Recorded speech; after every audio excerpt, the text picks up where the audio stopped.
मैं जब मर जाऊं तो मेरी अलग पहचान लिख देना, लहू से मेरी पेशानी पे हिंदुस्तान लिख देना।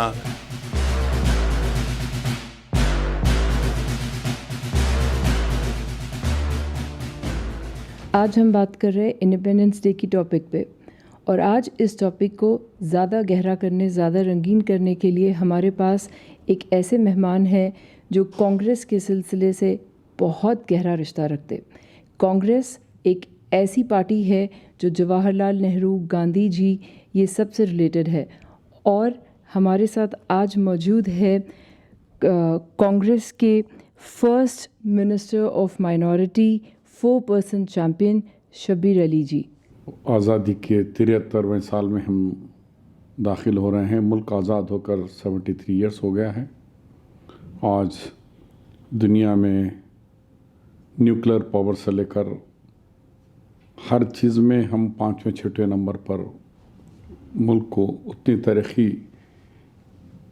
पाई है मुल्क, और इस मुल्क का भविष्य बहुत अच्छा है, नंबर 1। उसके बाद आपने जो मुझसे कहा कि कांग्रेस पार्टी में आपका एक्सीडेंटल आए या किस वजह से, मेरे वालिद मोहतरम, मेरा घर, पूरा परिवार कांग्रेसी है। मेरे घर में आज़ादी से लेकर 30 साल तक मेरा घर का कुछ हिस्सा कांग्रेस ऑफिस था कामारेड्डी में। और जब 78 में कांग्रेस इंदिरा जी की नई पार्टी बनी, जब हाथ का निशान आया, तो उस दफ़ा निज़ामाबाद ज़िले के और कामारेड्डी करीमनगर ज़िले के एमएलएस के टिकट पूरे हमारे पास से बांटा गया। क्योंकि जब पीवी नरसिम्हा राव जी और राजाराम साहब, बालागौड़ जैसे बड़े हस्तियां थे, वो तमाम मेरे ही घर में बैठ के एमएलएस का टिकट लोगों को तकसीम करे। तो इस तरीके से मैं बचपने से कांग्रेस के बड़े बड़े सीनियर कायदीन जब मेरे घर आते थे, उनके साथ उठना बैठना, उनके विचार, उनके बात करने का अंदाज़, उनके ख़यालात तो सुनते सुनते मेरा बचपने से बड़ा हुआ। तो फिर एनएसआई जॉइन हुआ। उसके बाद मैं म्यूनिसिपल काउंसलर बना 22 साल की उम्र में। फिर मैंने 26 साल में मंडल प्रेसिडेंट बना, ब्लॉक प्रेसिडेंट। फिर उसके बाद 1989 में जब मेरी उम्र 31 साल थी, तब मैंने एमएलए बना।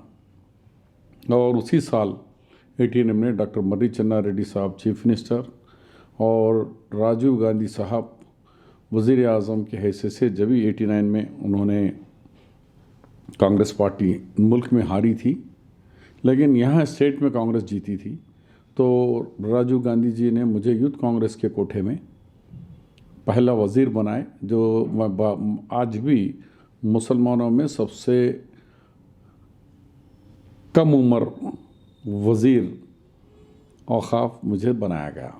यहाँ से मेरी शुरुआत हुई। तो हम ये जानना चाहेंगे 1947 से लेकर अब 2020 तक आप इंडिया को कितना प्रोग्रेसिव देखते, कौन से फील्ड्स में आगे बढ़ी हुई देखते, और आपके लिए ये पूरी आज़ादी का कॉन्सेप्ट जो 1947 में शुरू हुआ था, अब 2020 तक आपको कैसे लगता? आप सब जानते हैं कि जब देश आज़ाद हुआ, पहले वज़ीर आज़म पंडित जवाहरलाल नेहरू बने, तो आग में जलता हुआ हिंदुस्तान मिला। एक तरफ बंटवारा था, लोग, हिंदुस्तान के लोग पाकिस्तान भाग रहे थे, पाकिस्तान के लोग हिंदुस्तान आ रहे थे, इधर मशरिक़ पाकिस्तान, इधर मगरिब पाकिस्तान, सारा था। और मुल्क के अंदर 326 राजा महाराजे के हुकूमतें थी, अलग अलग, जिसमें निज़ाम सरकार हम जो है, दक्कन भी था, जूनागढ़ भी था, ऐसे ग्वालियर भी थे, बड़े बड़े रियासतें भी थी, छोटे रियासतें भी थे, छोटे राजा बड़ा राजा मिलाए तो 300 के लगभग 326 राजाएं थे। तो पंडित जवाहरलाल नेहरू जब उठाए तो बहुत बड़े कठिन मरहले में थे। एक तरफ देश आग में जल रहा है, दूसरे तरफ देश की सरहदें खुले हैं, ना सुई बनती थी, ना ट्रैक्टर बनता था, ना कोई बड़ी इंडस्ट्री थी, कुछ नहीं था देश में। लेकिन पंडित जवाहरलाल नेहरू की और उस दौर के बड़े हमारे कांग्रेस के जो जिद्दोजहद आज़ादी के लीडर्स थे। इन्होंने पॉलिसी बनाई, इंडस्ट्रियल पॉलिसी। सबसे पहले ग्रीन रिवॉल्यूशन का नाम दिया उन्होंने। जब मुल्क में 70% लोगों को खाना था, 30% लोगों के लिए अनाज नहीं था। जब अमेरिका से PL 420 के नाम पर गेहूं जहाज़ों से उतरता था, वो गेहूं और चावल लेने के बाद हमको कंट्रोल के ज़रिए दिया जाता था। तो 3 टाइम खाना नहीं मिलता था, 1 टाइम खाना मिलता था। उस दौर से निकालकर ग्रीन रिवॉल्यूशन लेकर आकर उन्होंने ज़मीनों के साथ साथ जब ज़राअत का बढ़ाव देने का जो सिस्टम शुरू करे, सब्सिडीज़ देने का सिस्टम शुरू करे, तो आज मुल्क कहाँ ठहरा हुआ है। 3 साल तक भी अगर खाद पड़ा हिंदुस्तान में तो 3 साल तक हमारे गोडाउन्स में मॉल स्टॉक है, हम खाते हुए भी हम दूसरे मुल्कों को भेज सकते। जब 47 में 30% लोग भूख मरी थी, 70 के पास ग़िज़ा थी, 30 के पास नहीं थी, पहनने के लिए कपड़ा नहीं था। उसके बाद इंडस्ट्रियल पे आए तो BHEL फैक्ट्री लगाई, HAL लगाए, डिफेंस फैक्ट्रीज लगाए, ऐसे बड़े बड़े इंडस्ट्रीज लगाए। 20-20 हज़ार लोगों को उसमें उनको रोज़गार से लगाया। जब प्राइवेटेशन आया तो और तेज़ी के साथ मुल्क दूसरे मुल्कों के साथ कंपटीशन में लगा। युवा बहुत ही तेज़ी से एजुकेशन में आगे बढ़ने लगा। उसके बाद हमेशा वो गरीबी के दौर में भी जब न्यू ग्रीन रिवॉल्यूशन के अंदर भाखड़ नागल प्रोजेक्ट बनाया गया, नागार्जुना सागर बनाया जिससे 9 लाख एकड़ ज़मीन सैराब हो रही है, तो ऐसे बड़े बड़े प्रोजेक्ट्स बनाए गए। वो दौर में जब 1 रुपया भी बाहर से नहीं मिलता था, प्राइवेटेशन नहीं था, कोई वेंचर मिलके करने का सिस्टम नहीं था, प्राइवेट पब्लिक मिलके करने का, तो कांग्रेस की दूर दराज पॉलिसी थी और सबसे ज़्यादा मुल्क को मुत्तहदा रखा इंदिरा जी के दौर में। और बीजेपी का एक ही पॉइंट तो काबल करता हूँ, आज हर वो चीज़ को बीजेपी ये कहती कि हम ही इस देशभक्त है, हम ही इस मुल्क के हीरो हैं, हम ही चैंपियन हैं। जबकि आज़ादी के अंदर ये भारतीय जनता पार्टी तो जब थी नहीं, वजूद ही नहीं था उनका। जब हिंदू महासभा, RSS और जनसंघ थे, लेकिन ये जमातें नहीं थे। ना RSS वालों का नाखून भी शहीद नहीं हुआ आज़ादी में, ना हिंदू महासभा का नहीं हुआ। ये लोग आज़ादी के मुखालिफ में थे। कांग्रेस जब जंग लड़ रही थी आज़ादी की, ये लोग अंग्रेज़ों के साथ थे। लेकिन आज वो लोग हमसे पूछ रहे कि कांग्रेस क्या करी 60 साल के अंदर। सुनो कांग्रेस क्या करी। जब हम नेहरू जी लिए देश के सरहदें खुले थे, कोई फौजी जंगी जहाज़ें नहीं थे, बहरी बेड़ा नहीं था, ना न्यूक्लियर हथियार नहीं थे। आज you are a nuclear power बनाए इंदिरा गांधी पंडित जी कांग्रेस के दौर में। आज सरहदों की हिफाजत बेहतरीन तरीके से हो रही है।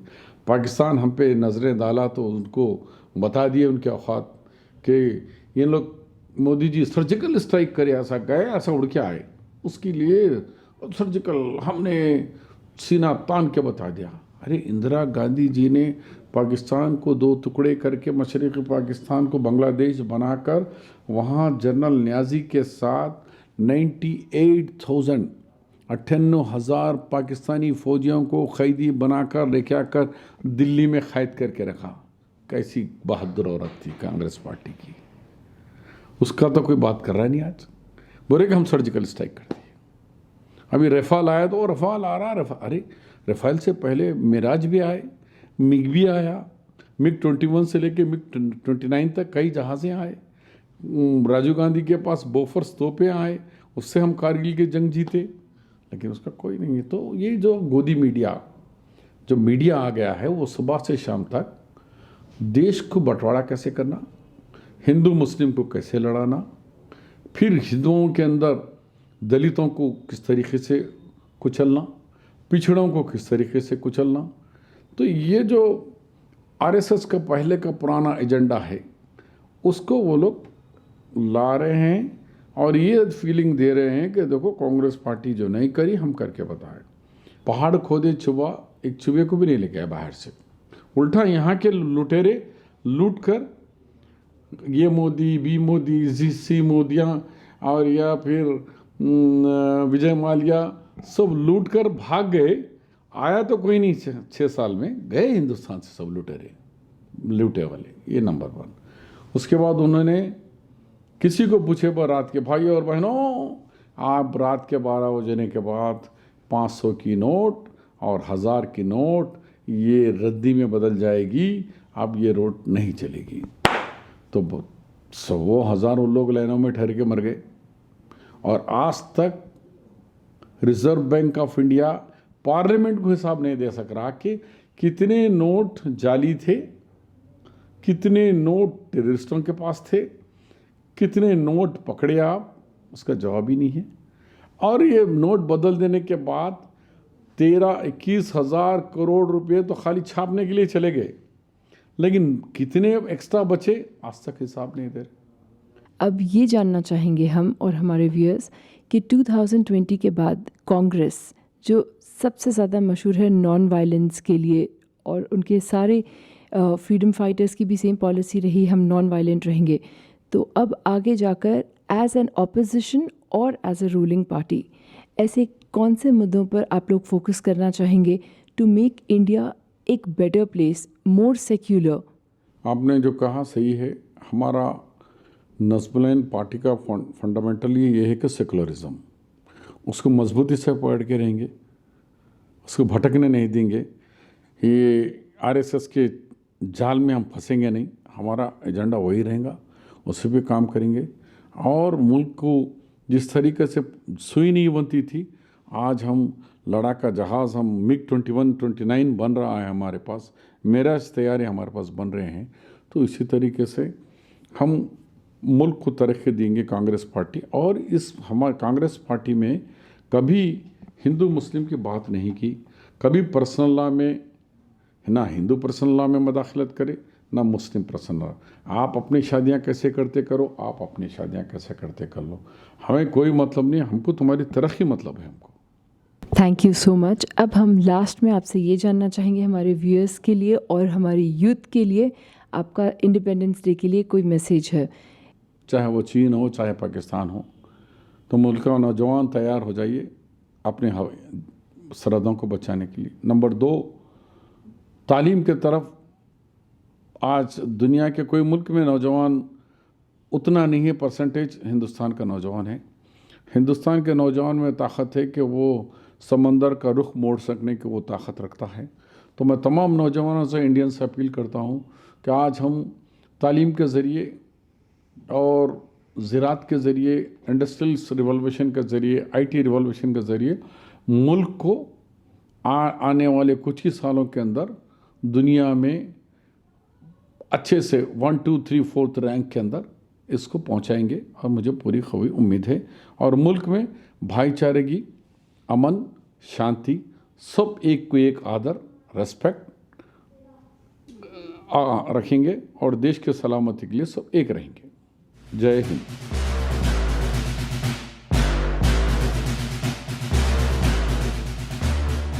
आदाब नाज़रीन, मैं सैयदा नौशीन INN चैनल से आपके साथ।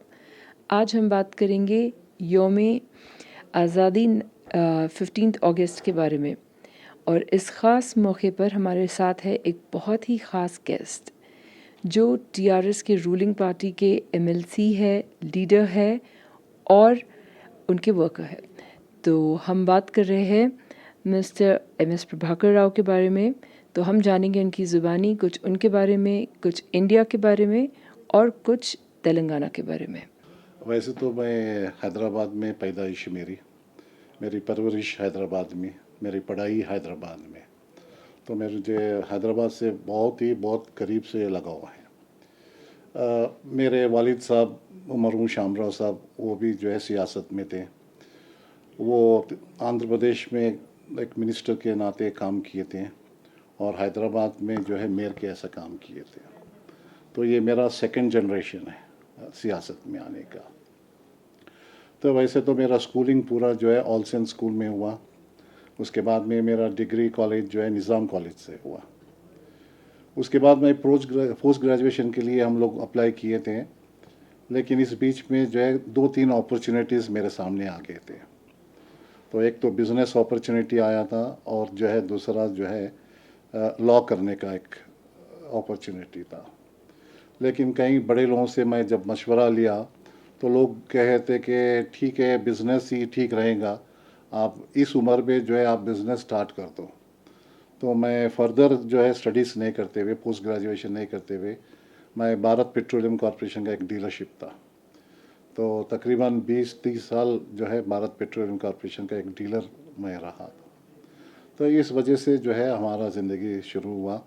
और सियासत में तो जो है मैं स्कूल के टाइम से जो है सियासत में था, इसलिए कि मेरे घर में पूरा सियासती थे। मेरे वालिद साहब के साथ मैं जाता था, बैठता था, उठता था, सुनता था, उनके तकरीर सुनता था, उनके साथ जाके लोगों की तकरीर सुनता था। तो ये ज़्यादा जो है बहुत इंस्पिरेशन मुझे उनसे मिला। तो वहाँ से जो है फिर मैं कॉलेज उसमें स्टूडेंट लीडर था। एवी कॉलेज में जब इंटरमीडिएट में था मैं वहाँ पे जॉइंट सेक्रेटरी इलेक्शन से लड़ा। फिर निज़ाम कॉलेज में मैं इलेक्शन से लड़ा। तो इस तरीके से जो है एक माने में अपने खून में सियासत है। तो इस तरीके से अल्लाह का लाख लाख शुक्र है कि मैं आज ये मुकाम में हूँ। तो सब लोगों के, आप जैसे लोगों के दुआओं से जो है आज ये मुकाम में हूँ। और मुझे कोई रिग्रेट्स नहीं है कि मैं अपनी ज़िंदगी में अपने जितने अपने से होता उतने लोगों को मदद करने के लिए कोशिश करा।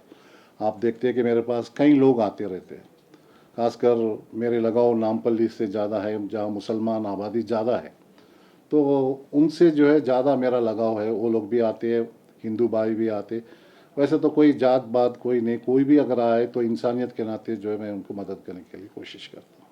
हम ये जानना चाह रहे हैं आपके नज़रिए से इंडिया 1947 में क्या था और 2020 में आप कैसे देख रहे हो India as a progressive country. India ने इतने सारे हेमिस्फीयर्स में इतना सारा तरक्की किया हुआ है, तो आपका क्या कहना है उस पर? सबसे पहले तो जो है आज़ादी का मुबारकबाद मैं हमारे तमाम तेलंगाना और हिंदुस्तान के लोगों को मैं आज़ादी का मुबारकबाद देता हूँ, क्योंकि हर साल हम आज़ादी जो है बड़े पैमाने में हम उसको एक फेस्टिवल के ऐसे हम उसको हम देखते हैं। कई साल मैं समझता हूँ तकरीबन 100 साल तक जो है अपने आज़ादी के लिए हमारे लोग लड़े, हमारे दादा परदादा कई लोग। और आज़ादी के वक्त ये नहीं देखे कि वो हिंदू है या मुसलमान है या सिख है या हिंदू, हर एक आदमी अपने अपने कैपेसिटी में जो है अपने अपने लेवल में जो है आज़ादी के लिए बहुत बड़ा जंग जो है लड़े। और सबसे खूबी ये है कि हमारे हिंदुस्तान में जो है वायलेंस नहीं हुआ, नॉन वायलेंस तरीके से जो है गांधी जी के जो है उनके लीडरशिप में जवाहरलाल नेहरू, अबू कलाम आज़ाद और कई लोग बड़े बड़े सरदार पटेल, ऐसे लोग कई लोग जो है हमारे आज़ादी के लिए जो है काफ़ी वो लोग मेहनत करे और उनके जो है काफ़ी जो है कंट्रीब्यूशन रहा। आप देखें कि जवाहरलाल नेहरू तो क्या है काफ़ी उनकी जो है पैसे ही नहीं बल्कि माशी हाल से ही नहीं बल्कि उनके प्रॉपर्टीज़ उनके लाइफ वगैरह पूरा जो है अपना देश के लिए जो है डेडिकेट किए से लोग हैं। तो ऐसे महान लीडर, ऐसे महान कंट्री में हम लोग पैदा होना वो मेरा खुशकिस्मत मैं समझता हूँ। हम अपने सब लोगों के लिए खुशकिस्मत है। तो वो ज़माने में हिंदुस्तान हम देखे कि क्योंकि कई साल तक अंग्रेज़ के उनके हाथ में था, अंग्रेज़ की हुकूमत चलती थी, तो अंग्रेज़ लोग जैसा बोले ऐसा उनके मन माने वो लोग कर रहे थे। लेकिन जब अपने को आज़ादी से पहले और आज़ादी के बाद काफ़ी जो है मैं समझता हूँ परिवर्तन हुआ, काफ़ी चेंजेस हमको देखने मिला। क्योंकि हम आज़ादी से पहले जो है हमारे पास ऐसा कुछ ऐसा नहीं था कि कोई इंडस्ट्री नहीं था, इवन एक छोटा सा मामूली सा सुई भी जो है हम तैयार नहीं कर सकते थे। लेकिन आज़ादी के बाद आज देखे कि पूरा हिंदुस्तान नहीं पूरे जो है मुल्क अपने वर्ल्ड में पूरा दुनिया में जो है आज हिंदुस्तान जो है एक स्ट्रॉन्ग कंट्री आज उबलते हुए आते जा रहे हैं। ठीक है, पॉलिटिकल अप्स एंड डाउन्स तो कहीं है, लेकिन डेवलपमेंट एस्पेक्ट में मैं समझता हूँ कि हम लोग काफ़ी तरक्की की है। जैसे कि मैं आपको इससे पहले जिक्र किया कि सुई भी हम तैयार नहीं कर सकते, लेकिन आज हमारे लोग मून पे जा रहे हैं। आज जो है एस्ट्रोनॉट्स कई लोग हमारे पास तरक्की कर रहे हैं। आज हमारे पास बड़े बड़े इंडस्ट्रीज़ आ गए, आज हमारा ओन मैन्युफैक्चरिंग फैब्रिक्स हो गए, आज हमारा ओन मैन्युफैक्चरिंग टीवीज़ आ गए। आप देखेंगे हर चीज़ में जो है हमारा own brand made in India, ये ब्रांड जो है आज काफ़ी जो है हम लाने के लिए हम हमारे कई लोग बड़े लीडर्स और कई लोग इंडस्ट्रियलिस्ट जो है करते जा रहे हैं। ये हम तेलंगाना में टीआरएस है, बट आप ओवरऑल इंडिया में क्या चेंजेस देखना चाहेंगे? अभी बेटर इंडिया के लिए ये है कि political small thinking, political benefit लेने उसको बाहर रख देना चाहिए, क्योंकि हम देख रहे कि आज बीजेपी सरकार आ जाने के बाद हिंदुत्व की बात आ रही है। हमारा सेक्युलर है, हमारा एक कॉन्स्टिट्यूशन है, कॉन्स्टिट्यूशन में थोड़े लोगों को कई गारंटीज है, उसमें कॉन्स्टिट्यूशन जो है सेफ गार्ड करता है।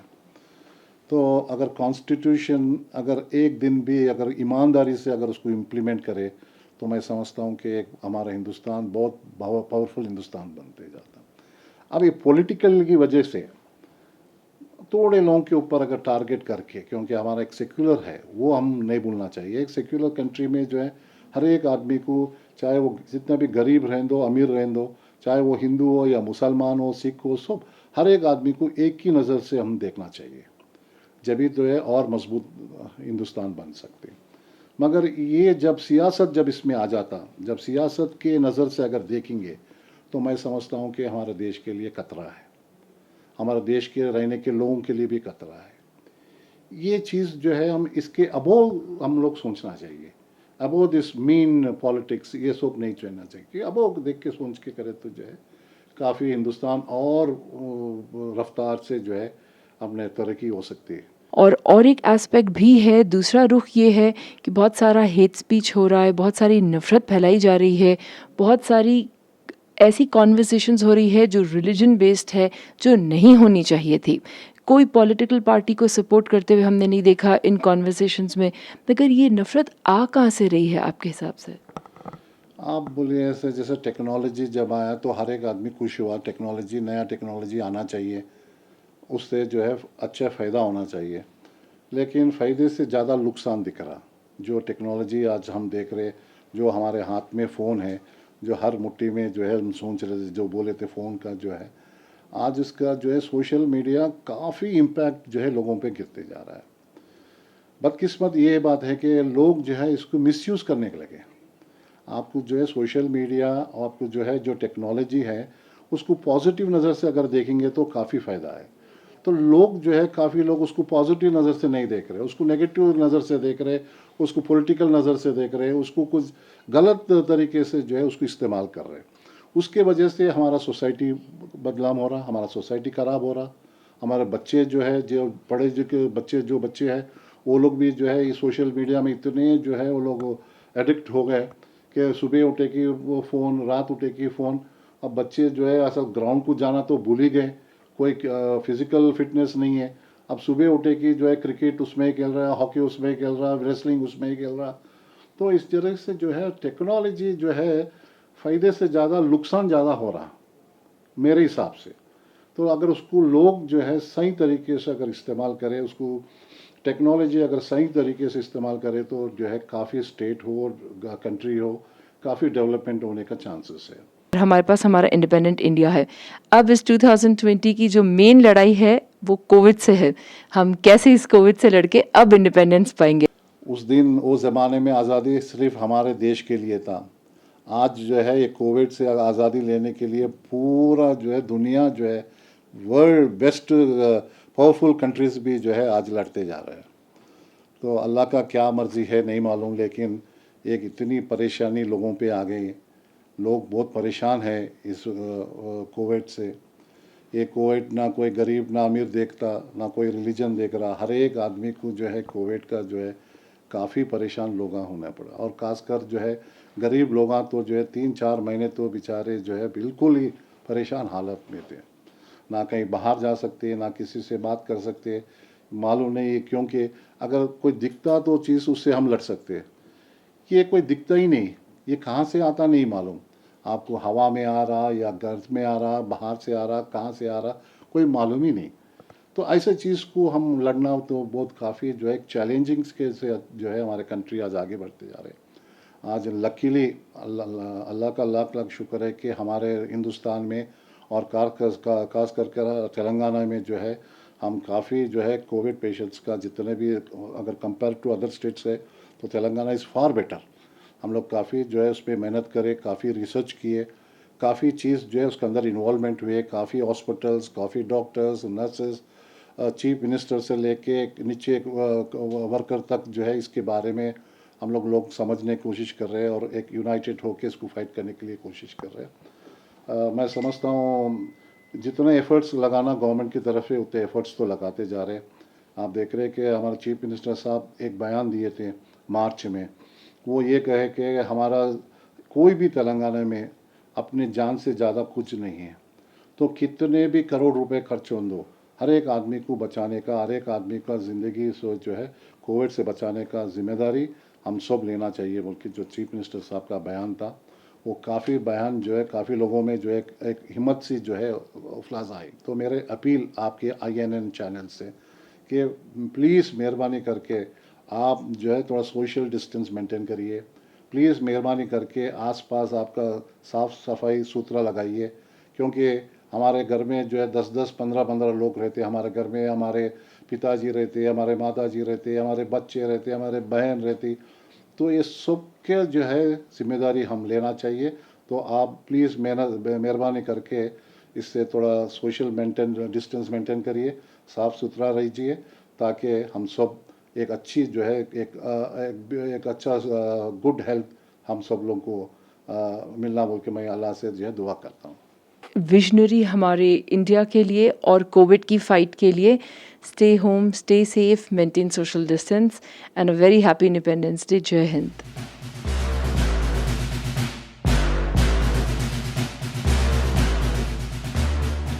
पहले हम आपके बारे में जानना चाहेंगे, कुछ अपने बारे में बताइए, कुछ आपकी एजुकेशन के बारे में बताइए और कुछ आपकी फैमिली बैकग्राउंड के बारे में बताइए और आपके जो स्ट्रगल्स रहे बीजेपी की एंट्री में। सबसे पहले तो मैं ये कहना चाहता हूँ कि वैसे मैं MA LLB किया हूँ मैंने, और अभी प्रैक्टिस एडवोकेट हूँ, सीनियर एडवोकेट हूँ। मैं बार काउंसिल ऑफ तेलंगाना में आंध्रा उस समय पर EP था, और बार काउंसिल ऑफ इंडिया का मैं मेंबर भी रह चुका हूँ, और प्रेस काउंसिल ऑफ इंडिया का भी मेंबर रह चुका हूँ मैं। वैसे मेरा ग्रेजुएशन जो है रेलवे डिग्री कॉलेज, 3 साल मैं एक स्टूडेंट्स यूनियन प्रेसिडेंट था उस टाइम पे ABVP से। उसके बाद MA आर्ट्स कॉलेज में मैंने किया था, और वहाँ से MA पॉलिटिकल साइंस, फिर LLB लॉ कॉलेज में। और स्टूडेंट्स लाइफ मेरा पूरा जो है स्ट्रगल्स में हुआ, यानी कि कई बार जेल जा चुका हूँ मैं, और स्टूडेंट्स के इश्यूज़ में कई बार स्टूडेंट्स के स्ट्राइक्स में या कई आंदोलन में मैंने भाग लिया। मेरे स्कूलिंग भी मैंने यहीं पर किया, सेंट्रल स्कूल केंद्रीय विद्यालय, और इससे पहले बचपन मैंने अब झारखंड में गुजारा है। वहाँ पर 6ठी तक मैंने वहाँ पढ़ाई की है। उसके बाद पिताजी यहाँ उस्मान यूनिवर्सिटी में प्रोफेसर थे, सिविल इंजीनियरिंग। मेरा भाई भी यूनिवर्सिटी का JNTU प्रोफेसर है, अभी NIT डायरेक्टर। एक बहन डॉक्टर है, गायनेकोलॉजिस्ट। एक भाई अमेरिका में रहता है, वो इज़ मैनेजमेंट कंसल्टेंट है वो। इसके बाद और एक बहन है, वो हाउस वाइफ है। और हमारे जो सारे हैं, हम हैदराबाद में सेटल हुए हैं यहीं पर। वैसे हमारा जो ओन डिस्ट्रिक्ट है वो नलगोंडा डिस्ट्रिक्ट है। I belong to Kodad area, और वहीं बर्थ है। लेकिन हम लोग रांची में पढ़ते थे, तो वहीं पर हमारी पहले पढ़ाई हुई है। और उसके बाद हम हैदराबाद 1971 में आए यहाँ पर, और तब से हैदराबाद में हम लोग यहीं पर हैं। जब मेरा जो है ये मैं पर्सनल बैकग्राउंड, और मैं किताब लिखता हूँ कभी कभी जब कुछ इश्यूज़ पे, और मेरे स्पीचेस का जो काउंसिल में मैंने, इससे पहले मैं MLA खड़ा था, 1000 वोट से हारा। फिर एक बार MP की भी खड़ा, MP भी हारा मैं, MLA फिर एक बार हारा। अब उसके बाद MLC एक बार हार के फिर दूसरी बार जो है 14,000 वोटों से मैं TRS के ऊपर मैंने जीता। मतलब मेरा जो स्ट्रगल है वो स्टूडेंट लाइफ से चल रहा है। जेल गया हूँ मैं, मार खाया हूँ, और उस आइडियोलॉजिकल फाइट में मैं इन्वॉल्व हुआ हूँ। तो बीजेपी ज्वाइन करना आपका कोई उसके पीछे कोई इंटेंशन था, पर्टिकुलर लाइकिंग थी, या फिर बाय चांस था वो? मैं तो स्टूडेंट डेज से मैं एबीवीपी से जुड़ा था, और एबीवीपी हम उस समय पर अखिल भारतीय विद्यार्थी परिषद, उसके साथ अटल बिहारी वाजपेयी, वो दोनों में नाम मिलता जुलता था। वैसे बचपन से जो है राजनीति में ज़्यादा इंटरेस्ट है मुझे। स्टूडेंट सिलेक्शन में खड़ना, जीतना, हारना, ये सब मेरी ज़िंदगी का भाग बन चुका था।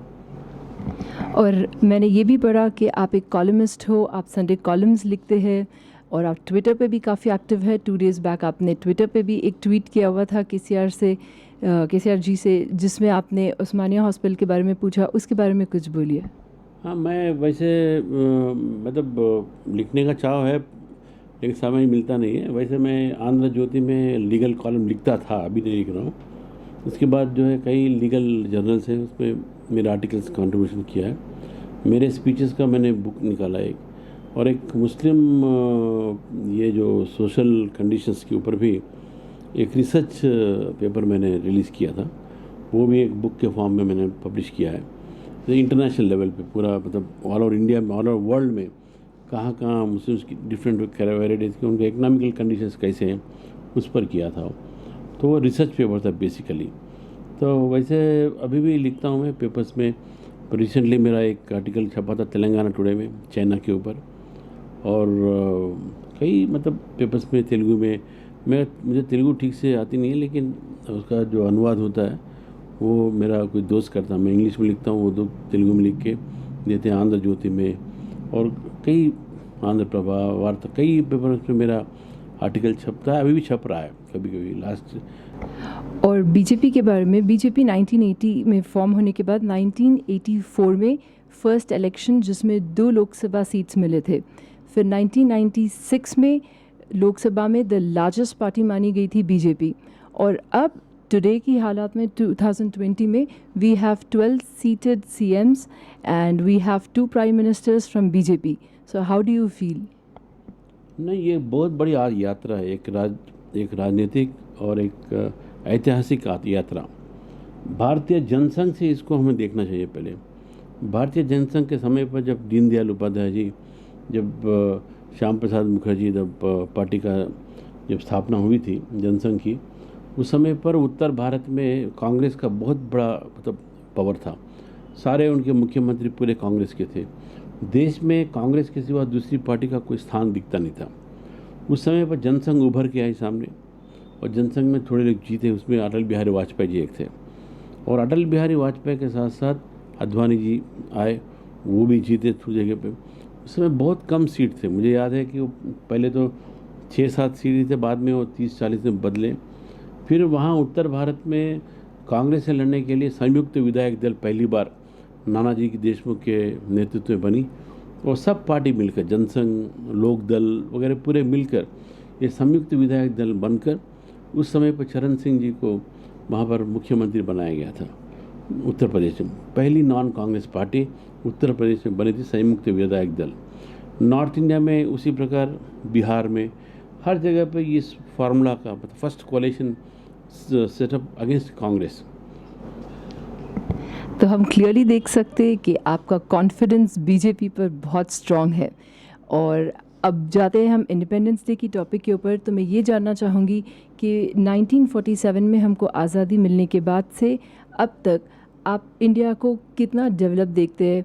इंडिया को आप बीजेपी का क्या कंट्रीब्यूशन देखते हैं कि इंडिया फ़िलहाल जिस सिचुएशन में है, जिस तरक्की पे है, जिस डेवलपमेंट्स में है, उसमें सब में बीजेपी का कैसा कंट्रीब्यूशन रहा? ये बहुत अहम विषय है, क्योंकि हमारे आने वाली जो पीढ़ी है, या जो पीढ़ी जिसने स्वतंत्रता के संग्राम देखा नहीं है, हमने भी नहीं देखा है। स्वतंत्रता के संग्राम के बाद भारत की जो छवि थी वो इमीडिएटली छवि थी कि ये गरीब और भिखारी देश है। हमारे देश के नेता हमारे अपने हाथों में कटोरी लेकर सारे देशों में घूमते थे भीख के लिए। हमारे बच्चों को डब्बे के दूध पिलाए जाते थे। हमारे यहाँ पर जो गेहूँ आती थी वो रशिया से आती थी। हमारे यहाँ पर जो भी दूध का डब्बा आता था वो अमेरिका से आता था। PL 480, पब्लिक लॉ 480 करके एक था। उस तहत भारत को एक गरीब देश के नाते, जैसे आज हम उगांडा को या नहीं तो सोमाली को हम जैसे सहायता करते हैं, मदद करते हैं, उस प्रकार उन दिनों में भारत को दूसरे देश जो है गरीब मानकर हमारी सहायता करते थे, बहुत एक सिंपथेटिक वे पे। लेकिन आज भारत का हाल देखिए कहाँ से कहाँ पहुँच गया। एक है, इसको 3 हिस्से में हमें बांटना चाहिए। एक तो है कि नेहरू एरा, जहाँ तक जवाहरलाल नेहरू जी बने थे, और उसके बाद लाल बहादुर शास्त्री। नेहरू जी जब यहाँ पर प्रधानमंत्री बने, he wanted industrial sectors to grow, और सोशलिस्टिक पैटर्न जो रशिया से उन्होंने इंस्पायर लिया था। उसके बाद जो है जब इंडस्ट्रियल पैटर्न हुआ तो एग्रीकल्चर जो है वो ठप सा पड़ गया, सारा कंसंट्रेशन इंडस्ट्रीज़ पे चला गया। तो उससे क्या हुआ कि इंडस्ट्रीज़ तो एक तरफ बढ़े नहीं, और सारे पब्लिक सेक्टर इंडस्ट्रीज ज़्यादा बढ़े, हेवी इंजीनियरिंग कॉरपोरेशन हो या BHEL हो या कैसे भी कितने भी, ये पब्लिक सेक्टर यूनिट्स पूरे भी लॉसेस पे चलने शुरू किए। अब आप ये बताइए कि नेक्स्ट 10 इयर्स में आप as an opposition party, as a ruling party, आप क्या डेवलपमेंट्स देखना चाहते हैं इंडिया में? आपकी पार्टी क्या वर्क करेगी? क्या मुद्दों पर आप फोकस करना चाहेंगे इंडिया को आगे बढ़ाने के लिए? सबसे पहले तो कोई भी सरकार हो, कोई भी पार्टी हो, कोई भी बोलेंगे कि पहले देश में गरीबी को हटाया जाए, गरीब ना हो। पहले होता था कि लोग रोटी कपड़ा और मकान के लिए तरसते थे, आज लोग रोटी कपड़ा मकान को नहीं तरसते हैं। आज लोग तरसते थे बिजली सड़क पानी के लिए, अब वो भी हो गया बिजली सड़क पानी। अब एक अच्छी ज़िंदगी है, क्वालिटी लाइफ जिसे कहते हैं, अच्छी तालीम मिले बच्चों को, हर बच्चे को तालीम अच्छी मिले, उनका स्वास्थ्य अच्छा रहे, क्योंकि अभी कोरोना के कारण हम देख रहे हैं देश में कोई भी ऐसा आदमी ना हो जो, अभी आयुष्मान भारत जो नरेंद्र मोदी जी ने स्टार्ट किया है, हर गरीब आदमी को अगर आज किसी कॉर्पोरेट हॉस्पिटल जाना है, कोई जा नहीं सकता, लेकिन आयुष्मान भारत के कारण हर गरीब आदमी को 5 लाख रुपया तक उनको ट्रीटमेंट फ्री दिया जाएगा। इस तरह का स्कीम लेके अब आपका एक मैसेज दे दीजिए हमारे यूथ के लिए, हमारे इंडिया के लिए इंडिपेंडेंस डे पे। पहले भी आपको भी मैं बधाई देता हूं कि आपने बड़े अच्छी तरह से आपका इंटरव्यू लिया है, और आपके चैनल को भी और चैनल को देखने वालों को भी ये इंडिपेंडेंस डे की मैं बधाई देता हूं, शुभकामनाएं रख देता हूं। वैसे हमारा देश जो है पूरे विश्व में एक सबसे नौजवान देश है। इंडिया इज सच कंट्री जहाँ पर जितने यूथ हैं कहीं भी आपको विदेशों में नहीं मिलेंगे। इंडिया में जो है 48 to 50% people are youth, and out of them the total population, youth population is 50%, 35 to 18 to 45 years के जो बीच में उनको यूथ कहा जाता है, ये इनका पॉपुलेशन सबसे ज़्यादा हमारे पास है। तो इसलिए भारत जो है एक शक्तिशाली देश बने, और हम जो है जिन पुरखों ने हमारे लिए, हमारी आज़ादी के लिए लड़कर इस देश को हमने हासिल किया है, इस देश में सब खुशी से रहे, चाहे हिंदू हो या मुसलमान हो या ईसाई हो या फारसी हो, सब मिलकर हम सब भारतवासी हैं। ऐसा हम भारत के लिए काम करें, भारत के लिए लड़ें, और भारतीयों के लिए हम जिए। इस तरह का जो हमारे भावना है वो बढ़नी चाहिए। मतलब जो भी हो, आज भारत जो है विश्व का एक गुरु बनना चाहिए, वर्ल्ड लीडर बनना चाहिए। इसके लिए पूरी कोशिश जो है इस देश के नौजवान करें, ये मेरा संदेश है। Thank you so much mister Rao. And आज के लिए इतना ही, और हमने सुना मिस्टर राव के पूरे गोल्डन वर्ड्स, उनका जर्नी और बीजेपी के साथ में उनका सारा एक्सपीरियंस।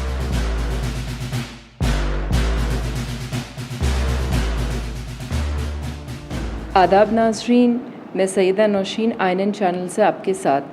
आज हम बात करेंगे यौम आज़ादी 15 अगस्त की टॉपिक पे।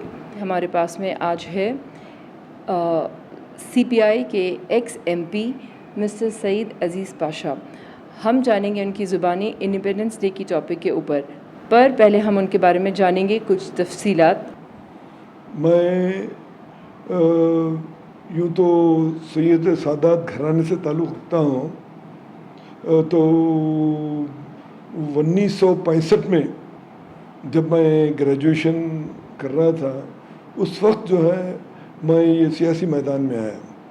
तो उस वक्त उसे लेके आज तक कम से कम 55 साल गुजर गए। मैं पार्टी कार्ड होल्डर हूँ। पहले तो चूँकि मेरी उम्र जो है ना 18 साल कॉन्स्टिट्यूशन के लिहाज से नहीं था, पार्टी कॉन्स्टिट्यूशन के लिहाज से, तो पहले कैंडिडेट मेंबर रखा गया। 6 महीने के बाद फुल फ्लेड्ज मेंबर बनाया गया। मैं स्टूडेंट फ्रंट में ऑल इंडिया स्टूडेंट फेडरेशन, तो उस वक्त हैदराबाद स्टूडेंट्स यूनियन बल्कि और निज़ाम के ज़माने में ऑल हैदराबाद स्टूडेंट्स यूनियन थी, बहुत पावरफुल ऑर्गेनाइजेशन उस ज़माने की, पूरे कॉलेजेस ये HSU के में थे। तो उसके बाद डिफंक्ट होने के बाद मैं फिर उसको रिवाइव किया, समझिए 1965 में YMCA में हम जो है ना एक कन्वेंशन रखे, revival convention, professor Rashiduddin Khan साहब को बुलाया गया। तो उसके बाद से आज तक मुसलसिल जो है ना मैं 1968 तक 65 से लेके 68 तक AISF में मुख्तलिफ़ कैपेसिटीज़ पे, पहले सिटी का सेक्रेटरी था, बाद में स्टेट का सेक्रेटरी और प्रेसिडेंट, बाद में ऑल इंडिया का जनरल सेक्रेटरी रहा।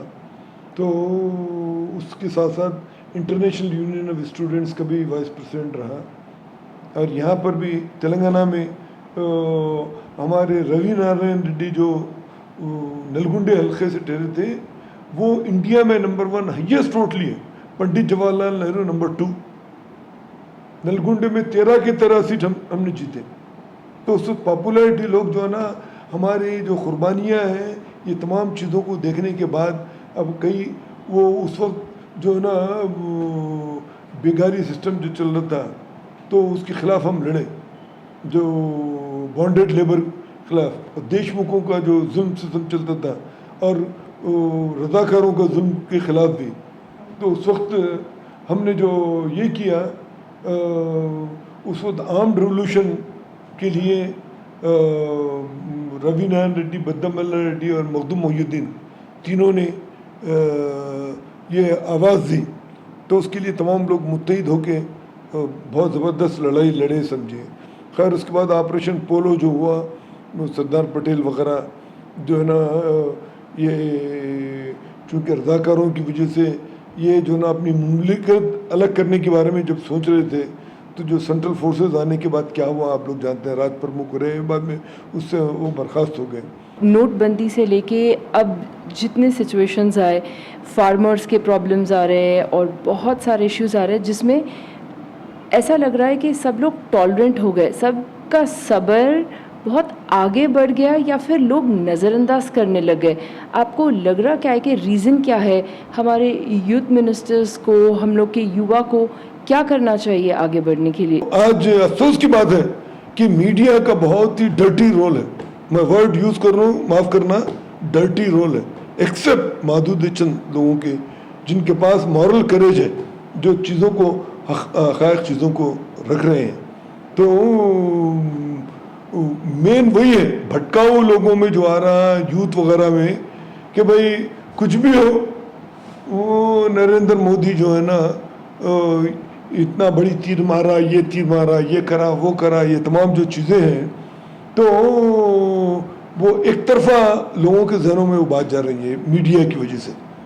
तो आज नहीं तो कल लोगों के सामने हक़ाइक़ आएंगे। जो उम्मीद है कि यूथ अब चूँकि बेरोज़गारी जो बढ़ रही है, ये खुद इनका जो इलेक्शन के वक्त के ऊपर जो उनका वादा था, हर महीने में जो हर साल में कितने 2 करोड़ लोगों को जो ना 2 करोड़ देना नहीं, 2 करोड़ कम हो, अब जो है ना हाईएस्ट अनएम्प्लॉयमेंट रेट है। क्या यूथ इसको ऐसा ही बर्दाश्त कर लेगा? ये तमाम ये मीडिया की वजह से जो मफादात हासिला का शिकार है, तो आज नहीं तो कल लोगों में शऊर जागेगा।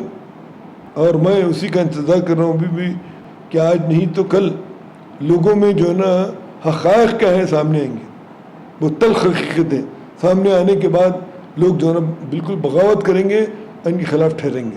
तो अगले 10 साल में आप एज एन अपोजिशन या फिर एज अ रूलिंग पार्टी आप इंडिया को कहाँ देखते और कहाँ ले जाना चाहते CPI की तरफ से? हम तो यही चाहते हैं कि हिंदुस्तान की, अब यूँ तो हिंदुस्तान में टेक्नोलॉजिकल तरक्की बहुत हुई, कुछ प्लस पॉइंट्स भी हैं, और हिंदुस्तान अपनी इसके ऊपर जो है ना पैरों पे ठहरा। मगर अफसोस की बात है कि पैरों पे ठहरा करने वाले किधर है मालूम नहीं, अब इन्हों बेचने वाले आगे हैं, वो अपना खून पसीना टकवा के जो ना पब्लिक सेक्टर बड़े बड़े ये किए, अब यहाँ इत्मीनान से बैठ के बेचा जा रहा है ये तमाम पूरे पब्लिक सेक्टर को।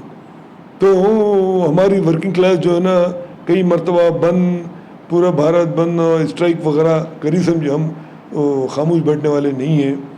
तो उसके बावजूद भी हम अपनी हद तक यही समझते हैं कि हिंदुस्तान में पोटेंशियलिटी है और आगे बढ़ने की शक्ति है। चाइना से भी हम आगे जा सकते हैं, मगर ज़रूरत इस बात की है कि लोगों में क्या है, मुसम्मम इरादा होना चाहिए और उनको तमाम चीज़ों को जो ना सही अंदाज में देखना चाहिए।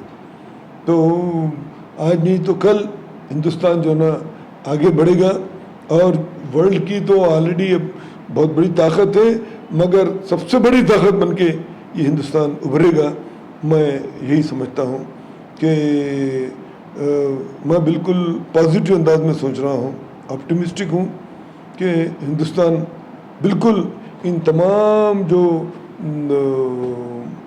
मसलों से, इन तमाम जो ना तकालीफ और डिफ़िकल्टीज़ और प्रॉब्लम से जो है ना सॉल्व करके आगे बढ़ेगा। तो आज नहीं तो कल हिंदुस्तान का मुस्तकबिल दरख्शां होगा। ये आपका कोई मैसेज हमारे व्यूअर्स के लिए है और हमारी यूथ के लिए है जो खामोश हो गई है? पुरजोश तरीके से अपील करूँगा हमारे युवा पीढ़ी को और नौजवानों को कि आप इस मामले को लेकर आगे बढ़े, जो भी नाइंसाफ़ी है उसके खिलाफ डट कर मुकाबला करें।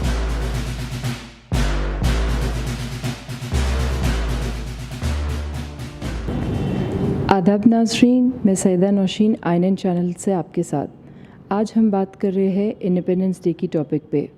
72 इयर्स पहले हमारा देश एक लड़ाई लड़ा था हमारे फ्रीडम फाइटर्स के साथ, और आज 72 इयर्स बाद हमारा देश फिर एक लड़ाई लड़ रहा है।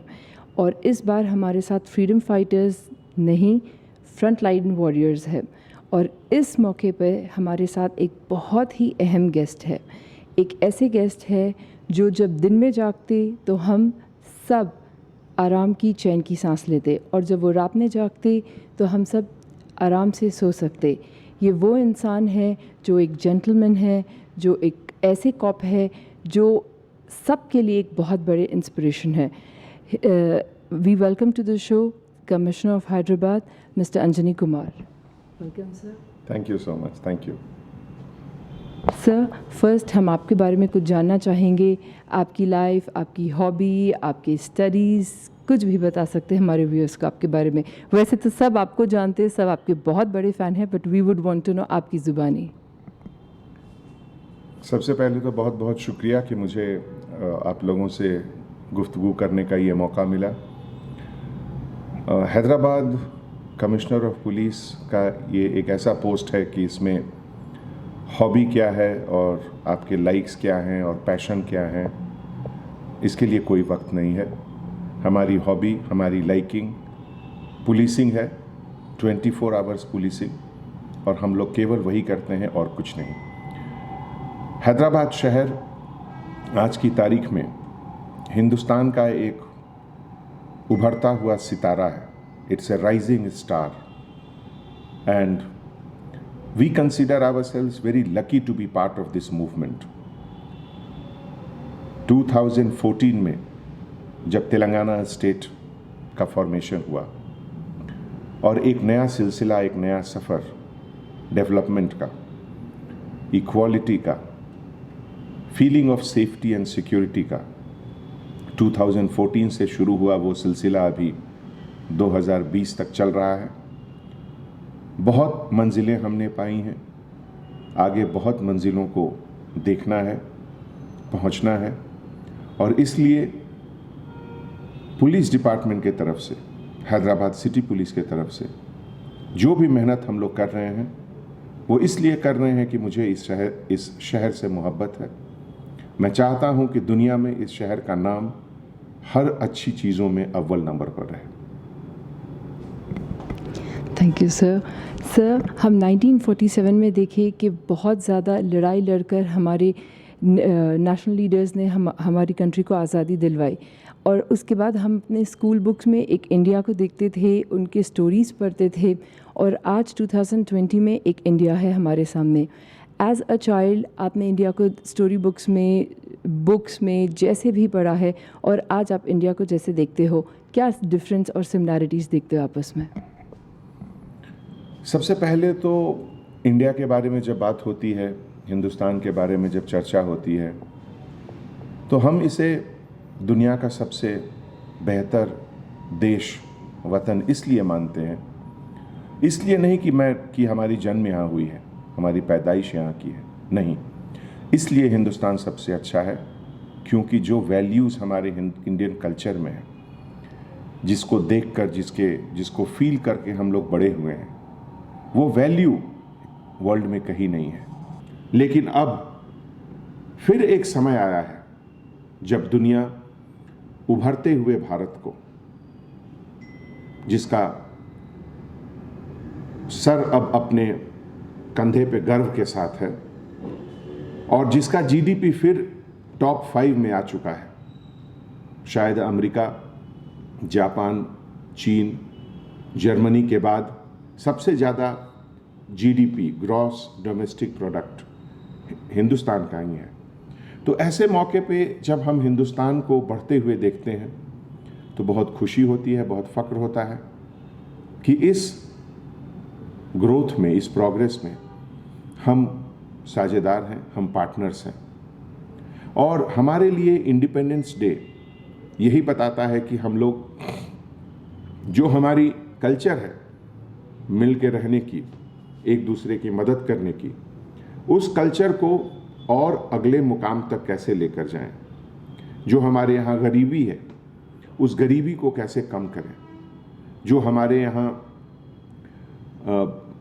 इनइक्वालिटी है, उसको कैसे कम करें।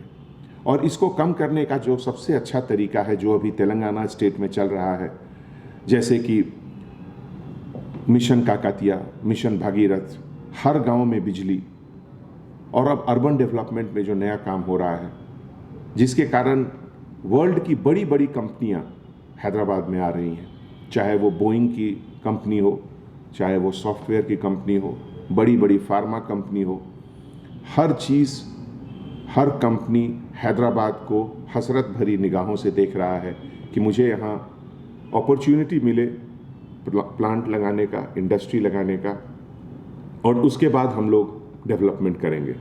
तो ऐसे मौके पे, चूँकि अभी कोरोना का माहौल चल रहा है, इसीलिए government of India, government of Telangana के गाइडलाइंस के मुताबिक कहीं गैदरिंग की इजाज़त नहीं है।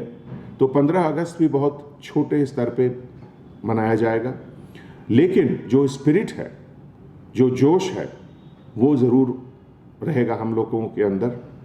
ये हमारा देश है और इसको हम लोग को बेहतर बनाना है, और बेहतर बनाने के लिए हर इंसान को अपना कंट्रीब्यूशन करना होगा, चाहे वो मेल हो, फीमेल हो, बच्चे हों, बुजुर्ग हों, सबको। जापान सेकेंड वर्ल्ड वॉर में बुरी तरीके से बर्बाद हो चुका था, लेकिन उन्होंने एक वर्क कल्चर बनाया, वर्क कल्चर जिसमें कि हार्ड वर्क और डिसिप्लिन, ये 2 पिलर के ऊपर उनका फाउंडेशन था। हम लोगों को भी हार्ड वर्क और डिसिप्लिन, ये 2 चीज़ में कोई कॉम्प्रोमाइज़ नहीं करना है। मैं आप सबसे गुजारिश करता हूँ कि अपने बच्चों को ये तालीम दें कि वो जो भी कुछ कर रहे हैं दिल से करें, हार्ड वर्क करें और डिसिप्लिन के साथ करें।